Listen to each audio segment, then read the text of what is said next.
तो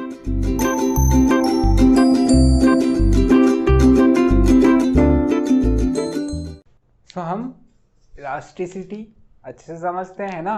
तो पहला डेफिनेशन लिख लो कि elasticity is the property of a metal by virtue of it regains its original shape and size after removal of loading, है ना। तो जैसे लोड हम रिमूव करेंगे ये अपनी अपनी स्टेट में आ जाएगा, जैसा था वैसा आ जाएगा, है ना। पहले जैसा था वैसा हो जाएगा। हमने ये भी देखा था कि द कर्व में बी लीनियर और non linear with in elastic limit. Elastic limit के लिए हमारा कौन सा पॉइंट था, कौन सा पॉइंट था हमारा ABCD में? बोल दो, तुक्का लगा दो। तुक्का लगाने में क्या जा रहा है, ठीक है, बोलो। पर हमारा A, B, C and C dash, है ना।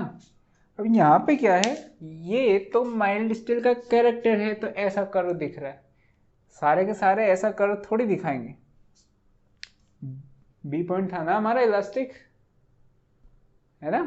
हालांकि B, A और C बहुत ही कम डिफरेंस है। A, B, C भी बोलेंगे कोई भी तो एक ही है ना। यहीं पे है सब कुछ, जो भी है बहुत कम, लेकिन हमें डिफ्रेंशिएट करना है थोड़ा, तो ठीक है। लेकिन यदि किसी में, यदि कोई में ये कर्व ऐसा नहीं बना, क्योंकि हमने इलास्टिक जितने कर्व देखे उसमें तो कुछ भी हो सकता है ना यार। एक मटेरियल है, मान लो उसने क्या किया, ऐसा कुछ शो किया, ठीक है, ये कुछ लीनियर था, ऐसा कुछ शो किया, है ना। तो अब हमें इसमें कैसे पता चलेगा कि इसका पॉइंट बी सी कहाँ है, बताओ। हमें तो पॉइंट चाहिए ना, बी पॉइंट कहाँ है इसका। देखो इसमें से दिख रहा है क्या बी पॉइंट, ये प्रोपोर्शनल वाला, ये तो ए पॉइंट है ना। हमें तो बी या सी पॉइंट चाहिए, वो कहाँ है। तो ऐसे यदि डक्टाइल मटेरियल जिसमें हमें एक स्पेसिफाइड पॉइंट नहीं मिलता, तो हम क्या करते हैं कि हम बोलेंगे कि यार लेट्स से एक पॉइंट ले लो, कौन सा, 0.2%। और ये जो इनिशियल लाइन है, ये जो इनिशियल लाइन है इसके पैरेलल है ना, ऐसे लाइन बना दो, पैरेलल बना दो इसके जो इनिशियल कर्व है। ये कहाँ ना कहाँ मिट तो करेगा, ये कहीं ना कहीं तो मिट करेगा। मिला, हमारा बी पॉइंट मिल गया। ऐसा स्ट्रेस पॉइंट जहां पे हमें यील्ड स्ट्रेस मिलेगा, है ना। तो ये हमारा बी पॉइंट हो गया, है ना। तो इस स्ट्रेस पॉइंट को क्या बोलेंगे हम, इस स्ट्रेस को सिग्मा, क्या बोलेंगे इसको, प्रूफ स्ट्रेस। तो प्रूफ स्ट्रेस लिख लो, पहले प्रूफ स्ट्रेस हेडिंग लिख लो और उसमें आगे लिखो कि proof stress is defined only for ductile material, क्योंकि ब्रिटल में हमें कुछ जरूरत नहीं है प्रूफ स्ट्रेस की, ठीक है। अच्छा 0.2 ही क्यों लिया, कुछ और क्यों नहीं लिया। जनरली हमने देखा है कि डक्टाइल मटेरियल है वो 20% से तो ऊपर ही रहेंगे एलोंगेशन में, है ना। 20% से तो ऊपर ही रहेंगे। तो ये तो अपन ने बहुत ज़्यादा सेफ ले लिया, है ना। तो ले सकते थे कि यार इतना ले लो, यहाँ पे इलास्टिक पॉइंट होगा कितना, समझ में आया। क्योंकि यदि इनका फ्रैक्चर पॉइंट 20% से ऊपर है तो हमारा 0.2 इज मोर देन सेफ, है ना। तो इसलिए आपने ले लिया। दूसरी बात, हमने ये इनिशियल जो इनका स्लोप है उसके पैरेलल ही लिया है, कोई ऐसा नहीं लिया, ऐसा नहीं लिया, है ना, ठीक है।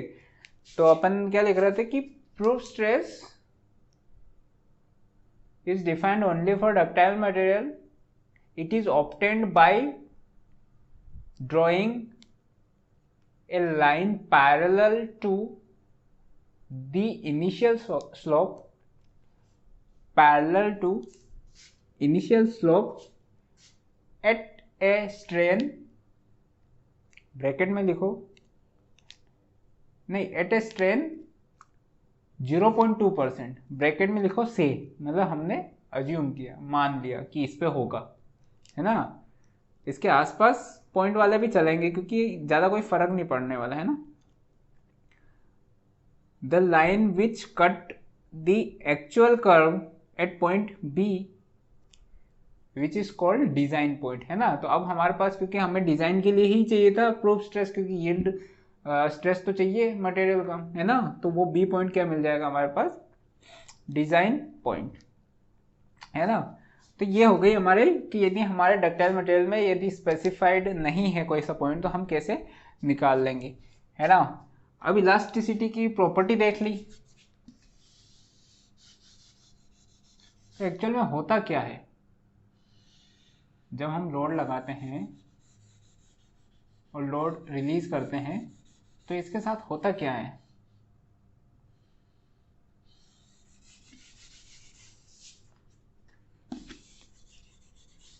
ठीक है ना। तो ये चेक करते हैं हम कि इसके साथ हो क्या रहा है। जब हमारा इनिशियल ऐसा था, ये इनिशियल लाइन देखो अच्छे से, कर्व दिखे तो कर्व मत मानना, ठीक है। और ऐसा कुछ हमारा कर्व बना है किसी स्पेसिफिक, तो हमने क्या किया, हमने स्ट्रेस इंक्रीज किया 0 से। स्ट्रेस दिखता है यहाँ से, दिखा है ये क्या है, हो जाएगा स्ट्रेन। तो हमने 0 से इंक्रीज किया, ये 0 हमारा, इससे इंक्रीज किया किया किया किया किया किया, तो छोड़ दिया, तो स्पेसिमेन वापस आ गया वहीं 0 पॉइंट पे। हमारा इलास्टिक वो वाला पॉइंट कहाँ था हमारा, से यहाँ पे है ना। बी पॉइंट, हमेशा मैं बी पॉइंट लिखूंगा ताकि अपने को कहीं पे भी कंफ्यूजन ना हो इलास्टिक पॉइंट में, है ना। तो ये जो क्या होता है कि जब हम इसको with in elastic limit use करते हैं तो वापस ये वहीं आ जाता है, ठीक है। तो सपोज करो कि हमने इसको इलास्टिक पॉइंट तक ही खींच दिया, है ना। तो जब इसमें खिंचा होगा, टेंशन होगा इसमें, तो इसमें एनर्जी स्टोर होगी क्योंकि हमने वर्क किया है। क्यों, डिस्प्लेसमेंट आया है ना, उसका एक्सपेंशन हुआ, डिस्प्लेसमेंट आया फोर्स का, तो वो एनर्जी पर यूनिट वॉल्यूम उसे हम बोलते हैं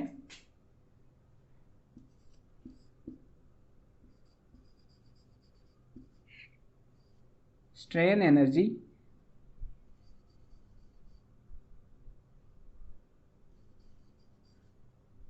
ठीक है। कितनी रहती है वो स्ट्रेन एनर्जी, वो रहती है इस एरिया के बराबर, ठीक है। इसको अपन ने मान लिया बी डैश, तो ये क्या हो जाएगा, एरिया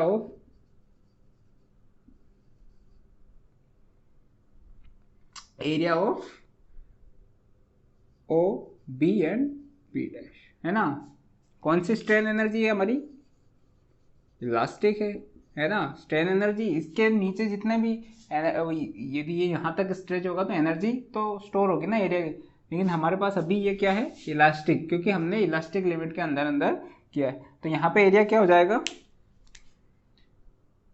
यहाँ पे क्या है, ट्रायंगल बन रहा है, तो हाफ ये हमारा है एप्सिलॉन वाई, क्योंकि यहाँ तक है, और ये हमारा हो गया सिग्मा वाई, तो ये क्या हो जाएगा, सिग्मा बाई एप्सिलॉन वाई, ठीक है। सिग्मा की यूनिट क्या है, बताया था, याद रखने के लिए बोला था, सिग्मा क्या होता है, स्ट्रेस मीटर न्यूटन पर मीटर स्क्वायर, है ना। तो यदि हम इसको m से मल्टीप्लाई और डिवाइड करें तो ये हो जाएगा न्यूटन मीटर पर मीटर क्यूब। न्यूटन मीटर किसकी थी, हमारी एनर्जी की, और मीटर क्यूब मतलब ये जो एनर्जी मिली है ये क्या है, elastic strain energy per unit volume. समझ में आया, यूनिट से हमें कैसे कैसे क्या क्या चीज़ें डिफाइन होती है पता चलता है यदि हमने, है ना। तो एरिया ऑफ, ये इंपॉर्टेंट है ना, half sigma Y and E Y. हमारा इंपॉर्टेंट चीज़ ये है कि इसके नीचे का एरिया, जरूरी नहीं यहाँ पे ट्राइंगल बन रहा है वेल एंड गुड, कहीं पे रेक्टेंगुलर बने वेल एंड गुड, कहीं पे सर्कल बने वेल एंड गुड, कोई दिक्कत नहीं। कर्व कैसा भी बने, पैराबोलिक वगैरह, हमें एरिया से मतलब होता है। ठीक है, क्या हो यदि हम इसको और ऊपर इस पॉइंट से आगे भी खींच दें इसको, है ना, इस पॉइंट से ऊपर यदि खींच दिया, अभी हम चले यहां से, ये ड्रॉ कर लो, है ना, अभी जल्दी से ड्रॉ कर लो इसको, जल्दी से ड्रॉ कर लो इसको।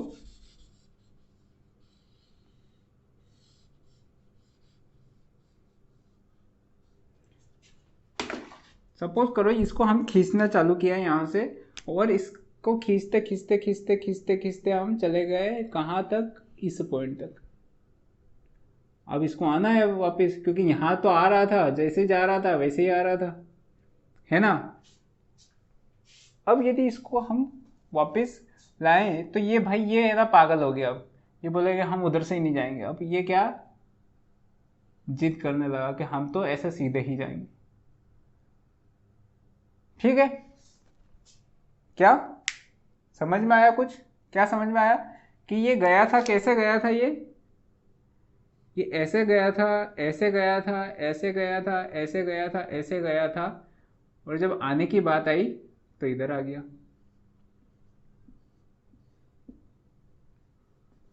है ना। तो ये हमारा बी पॉइंट था,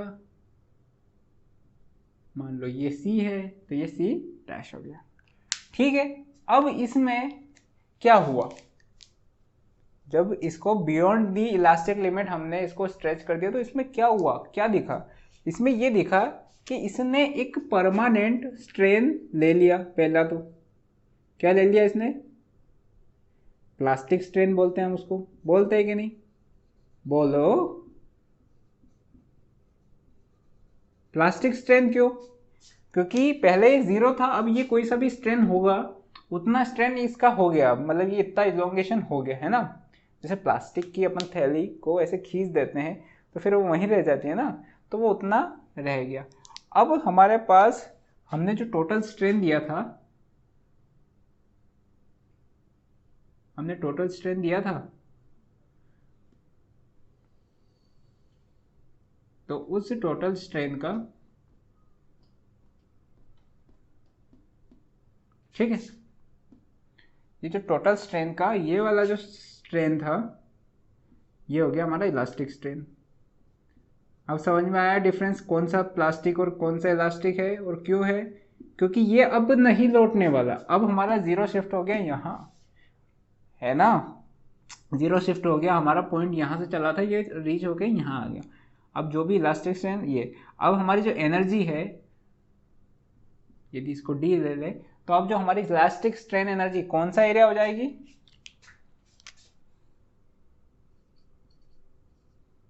नेक्स्ट में अलग से लिख लो वापस से ये डायग्राम बना के, कि अब क्या क्या हो जाएगी elastic strain energy? Elastic strain energy E है ना, पर यूनिट वॉल्यूम। ठीक है, ई पर यूनिट वॉल्यूम, ये हो जाएगा हमारा area of C, area of C dash C and D. समझ में आया? अभी यहाँ पे वापस से वही हो रहा है, यदि इसको हम ई माने, इसको सिग्मा माने, तो ये हो जाएगा हाफ सिग्मा ई, हमें कोई मतलब नहीं। ठीक है, पर ये एरिया क्या है?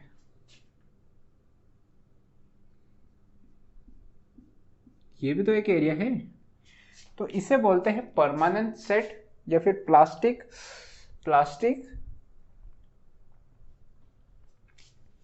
पंखा भी नहीं चला सकते यार तुम लोगों को पढ़ाने के चक्कर में। ठीक है, तो प्लास्टिक स्ट्रेन एनर्जी है ना, तो ये है हमारी प्लास्टिक स्ट्रेन एनर्जी, ये इलास्टिक स्ट्रेन एनर्जी, तो हमारी पीएसई हो जाएगी। ओ हो ईएसई और पीएसई दोनों यहीं पे आ गई यार। हमने तो स्टेट इंजीनियरिंग सर्विस और सारी यहीं पे ये कर लिया ना। तो ये हमारा हो गया एरिया ऑफ, कौन सा एरिया है हमारा, O B C and C dash. तो लिख लेते हैं अपन इसमें क्या कि if stress is increased beyond the elastic limit and specimen got released, हमने रिलीज कर दिया उस पर load, then the unloading diagram या फिर unloading curve will be parallel to the initial, हमारा जो अनलोडिंग वाला है ये इसी के पैरेलल आ जाएगा, है ना। तो unloading will be parallel to the initial slope by frequent increasing the load beyond elastic limit। यदि frequent हम बार बार इनको इलास्टिक लिमिट से मतलब बियॉन्ड स्ट्रेस करते रहेंगे, a certain amount of energy will be stored in this specimen। कौन सी वाली हमारी एनर्जी, ये स्टोर हो गई, ये हट गई, अब ये एनर्जी स्टोर हो गई, अंदर ही रह गई, है ना। a certain amount of energy will be stored in this specimen which will lead to the deformation of this specimen। मतलब वो क्या करेगी, एनर्जी उसका डिफॉर्मेशन कर देगी, मतलब उसने अपना काम कर दिया, है ना। ये वाले जो एनर्जी है इलास्टिक स्ट्रेन एनर्जी, इसे हम हाइपर इलास्टिक स्ट्रेन एनर्जी भी बोलते हैं।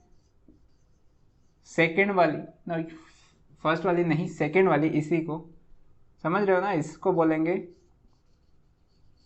हाइपर इलास्टिक हाइपर ईएसी, ठीक है। तो नाउ अब एक लाइन लास्ट कि now elastic limit has shifted to the point C. अब ये बी पॉइंट हमारा इलास्टिक लिमिट नहीं रहा, अब हो गया C, which shows strain hardening, है ना। मतलब हमारा अब ये ज्यादा स्ट्रेस पे इलास्टिक लिमिट पहुंच गया, है ना, तो उसे बोलते हैं हम स्ट्रेन हार्डनिंग, है ना। अब ये देखते हैं कि बार बार हम यदि ऐसे ही करते रहेंगे, बढ़ाते ही रहेंगे, तो इसके साथ होगा क्या आखिरी में, देख लें क्या, समझ में आ रहा होगा कि क्या होगा इसके साथ, है ना। समझ में तो आ रहा होगा कि एक बार उसके साथ यहां पे एक बार लिमिट क्रॉस की, फिर सपोज करो कि ये हमारा कर्व था, है ना, ऐसा कुछ कर्व था। तो स्टार्टिंग में हमारा ये था, वापस यहाँ आ गए, है ना। फिर यदि हमने इसको एक बार इस पॉइंट तक खींचा, तो ये हमारा रिलीजिंग कर्व हुआ, अनलोडिंग कर्व। फिर ये इस पॉइंट पे आ गए, तो फिर से हमने यदि इसमें स्ट्रेस दिया, तो फिर यहाँ से चलो, फिर यहाँ आ जाओ, फिर यहाँ से चलो, और यहाँ तक यदि स्ट्रेस कर दिया, तो फिर ये एंड फर्दर ऐसा बढ़ता जाएगा। एक पॉइंट ऐसा आएगा कि जितनी भी एनर्जी स्टोर होती है, ये सारी एनर्जी कहाँ तक चली जाएगी हमारी, हो हमारा डायग्राम बहुत ज़्यादा अनटाइडी दिखने लग गया, हम कंफ्यूज हो जाएंगे। ये नोट्स बेचने हैं हमको दूसरों को बना बना के अच्छे से, है ना, तो हम टाइडी बना देते थोड़ा सा, चारों पेन के कलर यूज कर लेना, है ना। कुछ लोग तो 8 पेन यूज करते हैं भाई, फिर बोलते हैं कलर मैपिंग टेक्निक। जब सब कुछ बनाया बनाया ही मिल जाएगा थाली में, तो तुम मतलब क्या खाना बनाना कैसे सीखोगे। खाना बनाने के लिए बनाना पड़ता है, भले जल जाए लेकिन बनाना पड़ता है, ठीक है। तो ये आखिरी में एक पॉइंट ऐसा आएगा कि यहाँ पे जाके ये ऐसे बढ़ते बढ़ते बढ़ते बढ़ते बढ़ते बढ़ते बढ़ते बढ़ते ये यहाँ पे इस पॉइंट पे फ्रैक्चर हो जाएगा। सारा का सारा एनर्जी कहाँ हो जाएगा, अंदर स्टोर हो जाए। तो समझ में आ गया पूरा इलास्टिक स्ट्रेन एनर्जी। यदि कोई पूछे कि इलास्टिक स्ट्रेन एनर्जी कैसे निकालेंगे, तो एरिया, ये मत बोलना हाफ सिग्मा इंटू ई।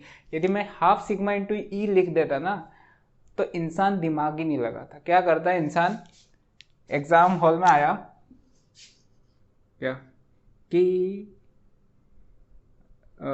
इसका सपोज करो कि एग्जाम हॉल में ऐसा आया कि ये कर्व है ऐसा, और बी पॉइंट इसका इलास्टिक लिमिट है, और यहाँ से ये पैरेलल है। तो इंसान क्या करता है, इस एरिया को निकालने की बजाय क्या लिखता, हाफ सिग्मा वाई ई एप्सिलॉन वाई, और बोलता सर क्वेश्चन तो मैंने है ना चुटकी में देखते से ही कर दिया सर, आपने जो बताया था वो कर दिया मैंने सर, है ना। तो उसको मैं क्या बोलूँगा, है ना। तो इसलिए मैं कभी भी डायरेक्ट चीज़ें केस बेस पे नहीं लिखवाता, मैं जनरलाइज लिखवाता हूँ कि मुझे एरिया से मतलब है, मुझे half sigma Y E Y epsilon Y से कोई मतलब नहीं। समझ में आ रहा है। हालांकि जनरली इलास्टिक लिमिट वाला कर्व लीनियर ही रहेगा, लेकिन यार गेट तो गेट है ना। जनरली और ऑलवेज में डिफरेंस समझ में आता है ना। तो इसलिए मैं कभी भी बोलता हूँ कि यदि 99 और 100 के बीच में आप डिफरेंस नहीं कर सकते हो, तो आपसे बड़ा मूर्ख कोई नहीं है।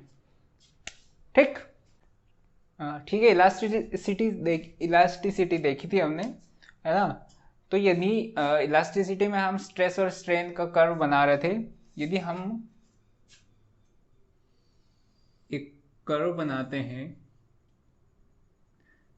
किसके बीच में, लोड वर्सेस डिफ्लेक्शन,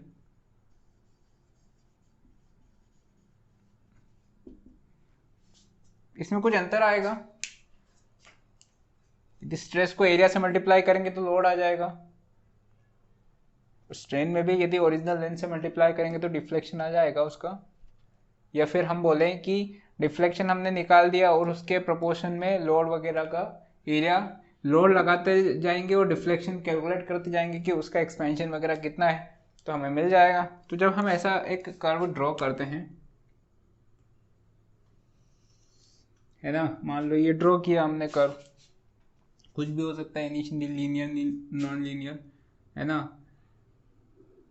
सपोज करो कि लीनियर ही है मान लो, और अच्छे से समझ में आएगा क्योंकि यही करते जा रहे थे अपन। अब इसमें एक पॉइंट होगा अपना इलास्टिक पॉइंट, पता चल रहा था कैसे कि जिस पे हमारा जो स्ट्रेस था यील्ड स्ट्रेस हो जाएगा। सपोज करो कि वो पॉइंट बी है, ये हो गया पॉइंट बी, है ना। तो इसमें भी एक एनर्जी स्टोर होगी, तो इसकी एनर्जी हम कैलकुलेट कर सकते हैं। कैसे कि मान लो हमने लोड लगाया इस पॉइंट तक, कौन से पॉइंट तक, इस पॉइंट ए पॉइंट तक, है ना, और उसका डिफ्लेक्शन आया ये हमारा पी ए और डेल्टा ए, इसका एरिया आ जाएगा। सो एनर्जी स्टोर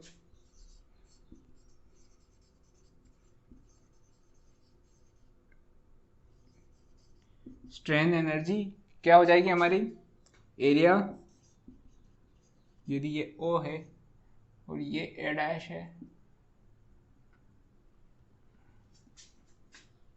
ये ए डैश है और ये है डेल्टा ए, है ना।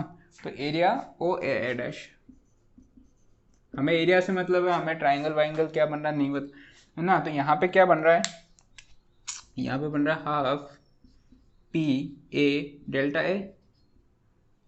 ए पॉइंट का लोड, डेल्टा डिफ्लेक्शन है उसका, है ना। तो P हमारा है न्यूटन, डेल्टा है मीटर, ये तो एनर्जी की यूनिट हो गई।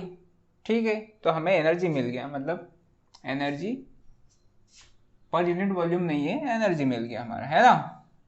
तो एनर्जी हम ऐसे कैलकुलेट कर सकते हैं। तो सपोज करो कि यदि इसमें हम अंडर इलास्टिक लिमिट कोई सी एनर्जी कैलकुलेट करते हैं, है ना, कि एनर्जी कितनी स्टोर हुई, तो उसे हम बोलते हैं रेजिलेंस, है ना, मटेरियल के रेजिलेंस। तो लिख लो, resilience is the area under load deflection curve up to point A point तक लगाया था हमने load, up to point A within elastic limit. मतलब ये जो विथ इन लिखा है, विथ इन, ये इंपॉर्टेंट है क्योंकि रेजिलेंस में हमें इसके अंडर में ही रहना है। इलास्टिक पॉइंट बी हमारा इलास्टिक पॉइंट है, हर जगह में बी नोटेशन दूंगा ताकि दिमाग में कुछ लोड ना आए। बी पॉइंट है ना। तो इलास्टिक लिमिट के अंदर यदि वो हम एनर्जी निकाल रहे हैं तो वो हो जाएगा रेजिलेंस, है ना। अब यदि हम बी पॉइंट तक की, क्योंकि बी पॉइंट भी हमारा इलास्टिक लिमिट के तो अंडर में ही है, यदि टोटल एनर्जी निकाल लें इसकी तो वो होता है हमारा प्रूफ रेजिलेंस, मतलब मैक्सिमम, है ना। तो प्रूफ रेजिलेंस लिख लो कि इट इज द मैक्सिमम और total energy which can be stored in a specimen within elastic limit, है ना। तो हमारा प्रूफ रेजिलेंस क्या हो जाएगा, ये हमारा हो गया रेजिलेंस, है ना। दूसरा है हमारा proof resilience,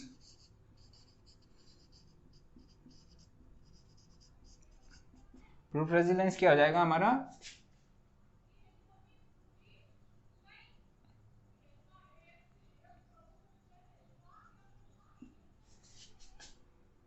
area O B and B dash, है ना। समझ में आया।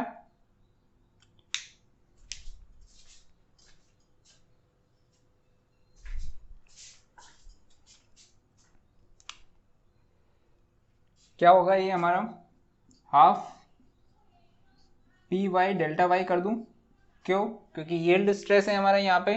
तो ये हमारा हो गया पी वाई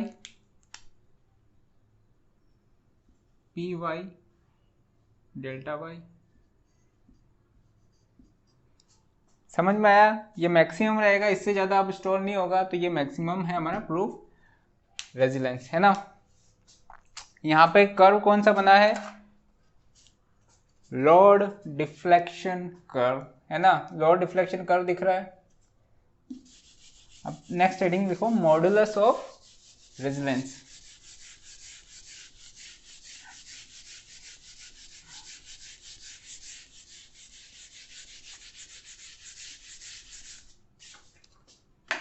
क्या लिखोगे,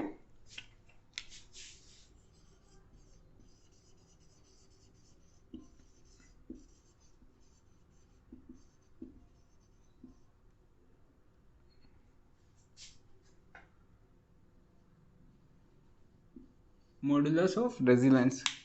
मॉडुलस ऑफ रेजिलेंस क्या होगा, देख लो, it is the total energy stored per metre cube,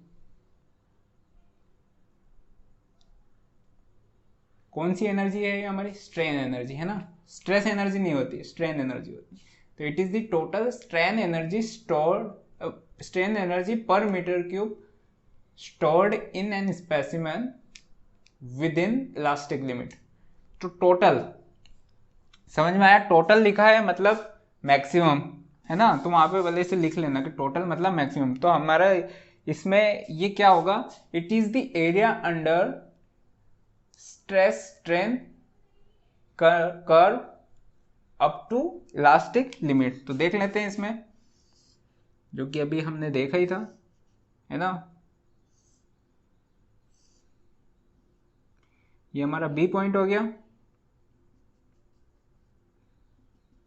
ये हमारा स्ट्रेस है, स्ट्रेन है, ये लोड हो गया हमारा सिग्मा, स्ट्रेस हो गया सिग्मा वाई, ये हो गया हमारा ई वाई, है ना। इलास्टिक स्ट्रेन, है ना। ठीक है। तो हमारा मॉडुलस ऑफ इलास्टिसिटी,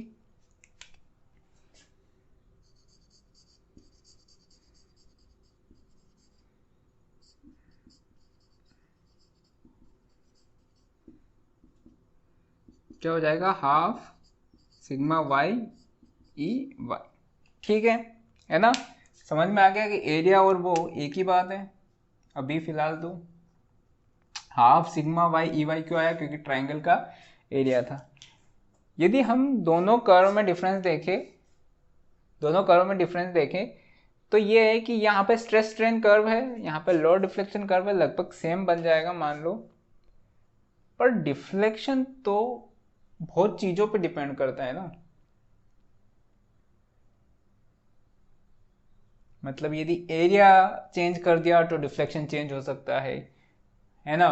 यदि उसका यंग्स मॉडुलस वगैरह कुछ, मतलब ऐसी कुछ चीजें हैं जो उसका डायमेंशन वगैरह चेंज करेंगे तो ये वाला कर्व डिफरेंस आ जाएगा, है ना। तो ये हर बार सेम नहीं देगा, मान लो माइल्ड स्टील के लिए भी यदि करें तो हर बार सेम कर्व नहीं देगा, लेकिन ये स्ट्रेस, यील्ड स्ट्रेस और यील्ड स्ट्रेन लगभग सेम आएगा हर बार। तो ये मटेरियल की प्रॉपर्टी है। क्या है ये? It is property of material. क्यों है?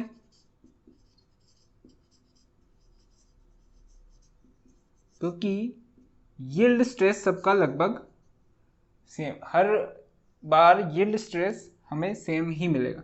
किसके कारण? इसके कारण। समझ में आया कि मॉड्यूलस ऑफ रेजिलेंस क्या है, इसकी यूनिट क्या हो जाएगी हमारी? सोचो, हो जाएगी क्या? पर मीटर क्यूब आ जाएगा। और ये क्या रहेगी? एनर्जी पर,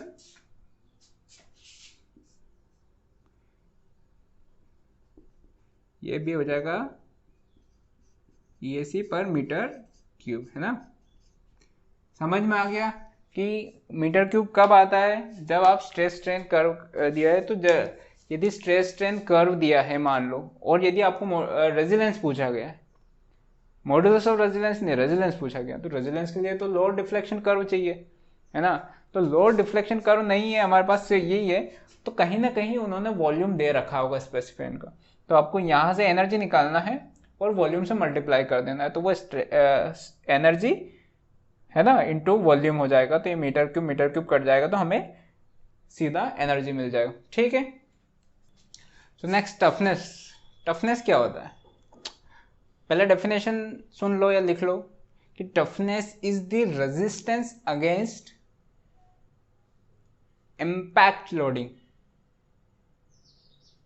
समझ में आ रहा है? इम्पैक्ट लोडिंग का रेजिस्टेंस मतलब, यदि आपने इम्पैक्ट समझते हो, इम्पैक्ट मतलब एक बहुत ज्यादा amount of force with in बहुत छोटे फ्रैक्शन ऑफ सेकेंड, मतलब बहुत सट से ऐसा फोर्स लगा, ऐसा फोर्स नहीं कह रहा आराम से बढ़ रहा है, ये फट से फोर्स लगा, वो उसको बोलते हैं इम्पैक्ट, है ना। तो टफनेस क्या है हमारा? Resistance against impact loading. यदि हम लोड डिफ्लेक्शन कर्व देखें,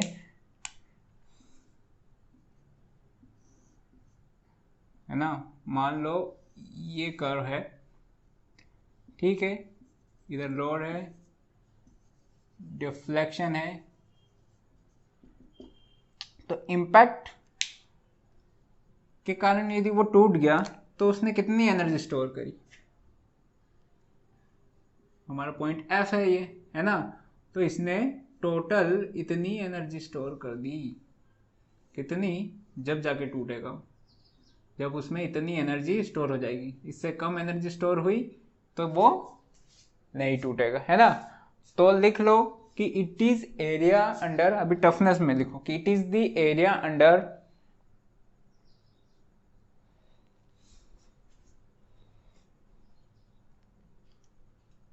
लोड डिफ्लेक्शन कर्व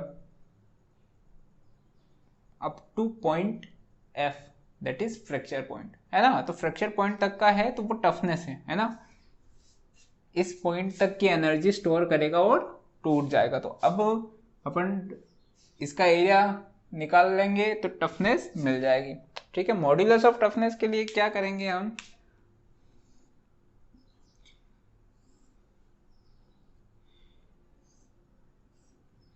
सपोज करो ये हमारा कर्व है, यहाँ पे स्ट्रेस है, यहाँ पे स्ट्रेन है, ठीक है। ये हमारा F पॉइंट है, ये हमने एरिया निकाल दिया इसका, ठीक। तो modulus of toughness is the area, total area under the stress strain curve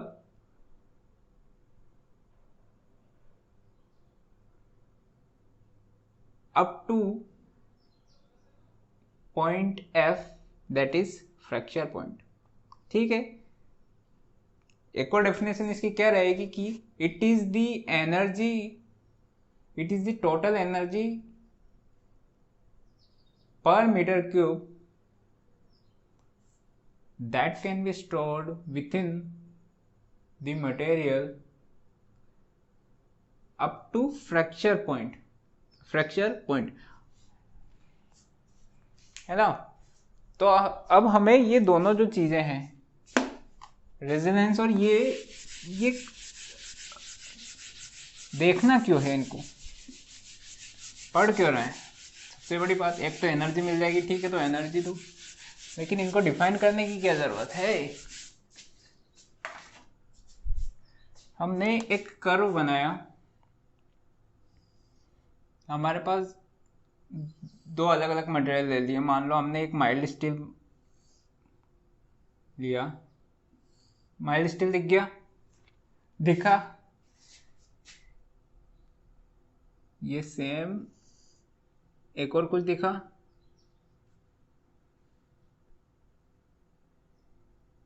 दिखा क्या, है ना। इसमें हमारा इलास्टिक पॉइंट क्या है, ये है B, है ना, ये हमारा C D E, क्या था C, ये हमारा D E F, है ना, समझ में आया। और इसमें मान लो हमने B डैश कर दिया, B डैश नहीं करेंगे, F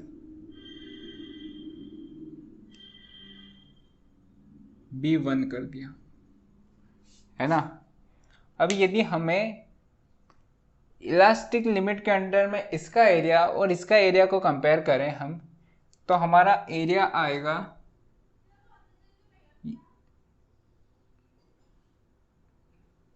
दिस, आएगा कि नहीं आएगा बताओ। और इसके अंडर में करें तो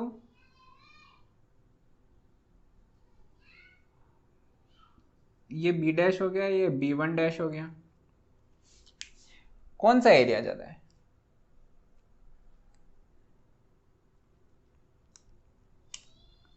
ना, समझ में आया। ये हमारा हाई टेंशन स्टील है, मतलब हायर ग्रेड ऑफ स्टील है, ठीक है। तो दोनों अब आपको समझ में आ गया होगा कि area of high tension steel is greater than mild steel,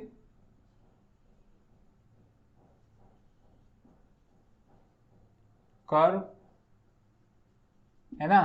तो मॉड्यूलस ऑफ रेजिलेंस किसका ज्यादा है, STS का, हाई टेंशन स्टील का। मतलब modulus of toughness, modulus of resilience उस मटेरियल का ज्यादा रहता है जो ब्रिटल रहता है। दिख रहा होगा हमारे पास कि ये मटेरियल ज्यादा ब्रिटल है ना। तो हम ब्रिटलनेस कंपेयर कर सकते हैं एक किससे, मॉड्यूलस ऑफ रेजिलेंस, है ना। तो मॉड्यूलस ऑफ रेजिलेंस के आगे लिख लो, higher modulus of resilience represent higher brittleness, ठीक है। वहीं यदि हम, ये हमारा F पॉइंट है, यदि मॉड्यूलस ऑफ टफनेस देखें, इसका भी मॉड्यूलस ऑफ टफनेस देखें, F1 लिख दो इसको, ये F1 डैश और ये F डैश, किसका एरिया ज्यादा है, स्टील का एरिया ज्यादा है ना। तो लिख लो कि सिंस एरिया ऑफ, लिख लो area of mild steel is greater than area of STS curve, steel का एरिया या कर्व का एरिया, कर्व का एरिया, है ना। तो hence more tougher,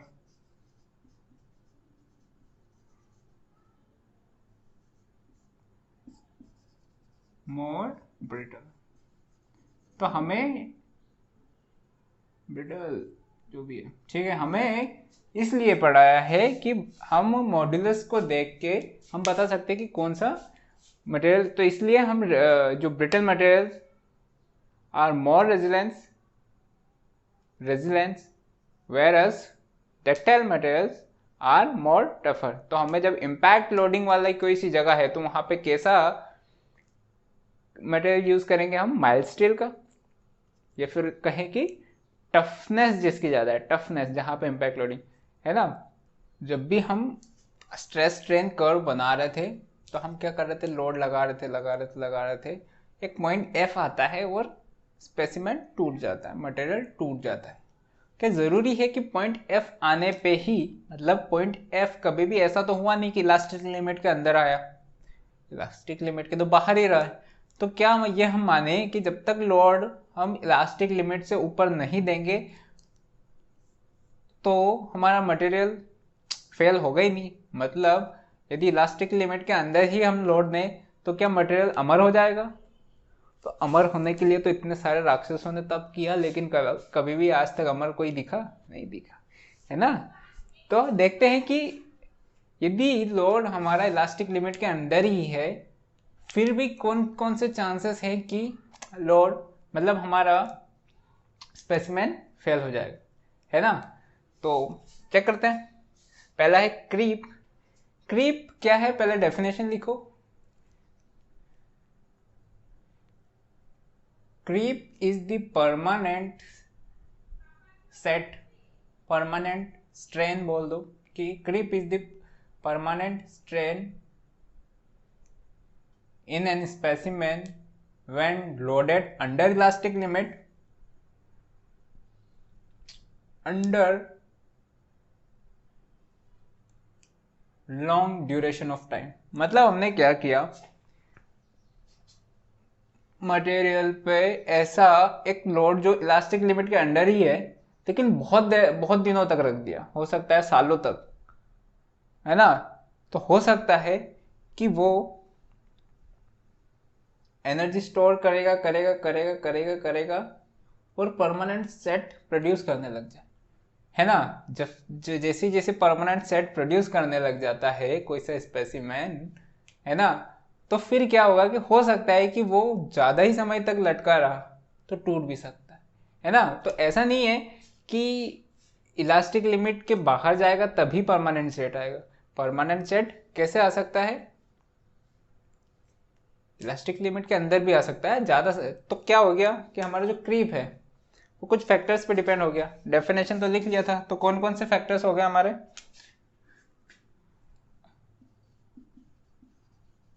factor of dependence कौन सा हो गया, एक तो टाइम हो गया, दूसरा टेम्परेचर हो गया। समझ में आ गया होगा टेम्परेचर का भी क्या इफेक्ट होता है ना। टेम्परेचर हो गया, मतलब यदि हमने टेम्परेचर ज़्यादा बढ़ा दिया तो वहाँ पे भी सेट हो जाएगा। यदि जो टेम्परेचर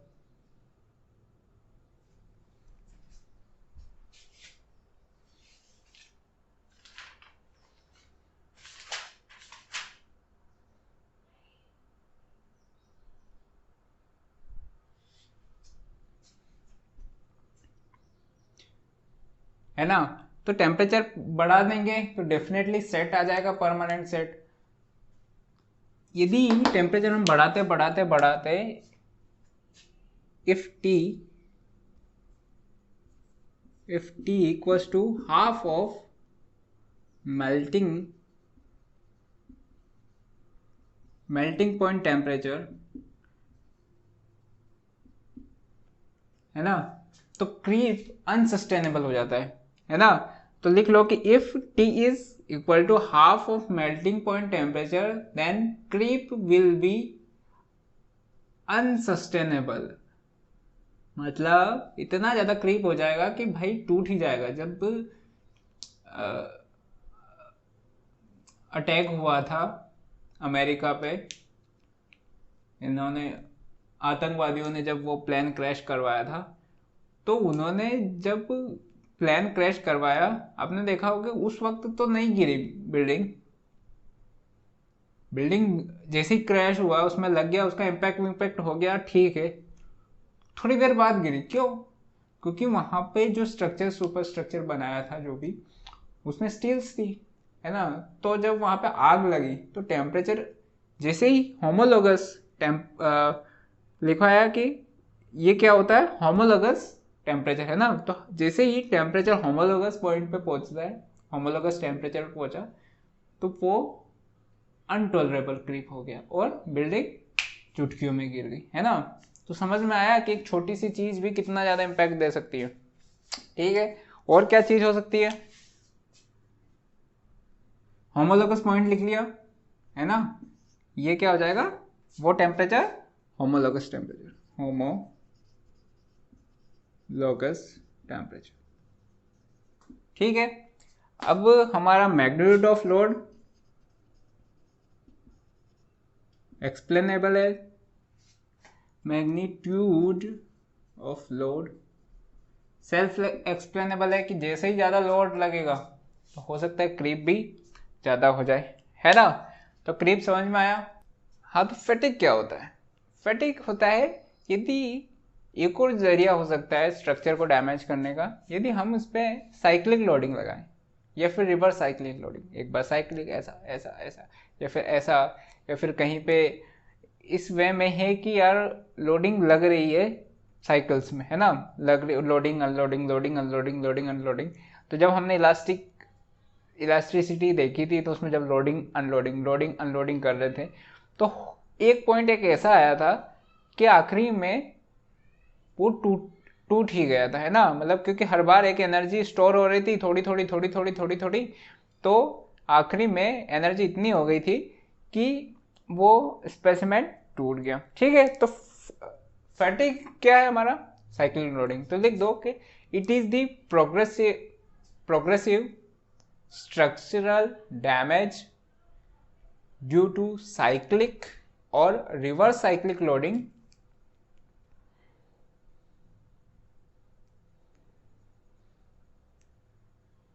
लिख लिया।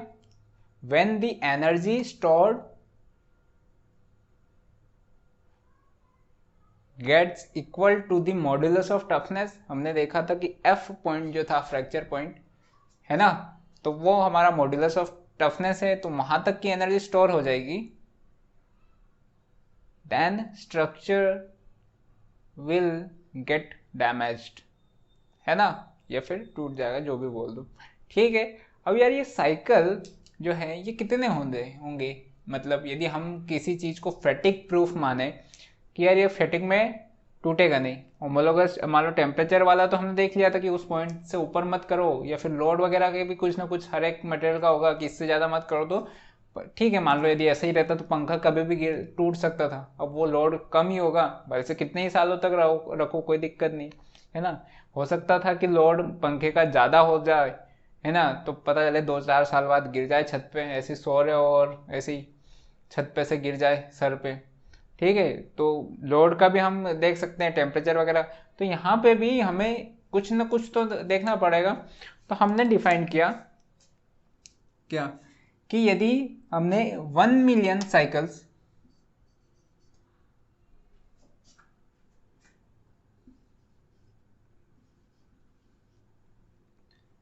यदि 1 मिलियन साइकिल्स तक हमारा मटेरियल रेजिस्ट कर रहा है, मतलब टूटा नहीं है ना, तो वो सेफ है ना। तो उस लिमिट को हम बोलते हैं इंड्योरेंस लिमिट। तो इंड्योरेंस लिमिट लिख लो कि it is that limit below which there will be high probability that this specimen will not get damaged after infinite number of cycles. Infinite क्या होता है? कुछ नहीं होता है, मतलब 1 मिलियन को हमने बोल दिया कि इन्फिनाइट नंबर ऑफ साइकिल्स, है ना। तो यहाँ पे एक हम जो लिमिट डिफाइन करेंगे इंड्योरेंस लिमिट, है ना, मतलब वो कुछ ना कुछ तो स्ट्रेस की लिमिट होगी साथ में, है ना। तो endurance limit for mild steel is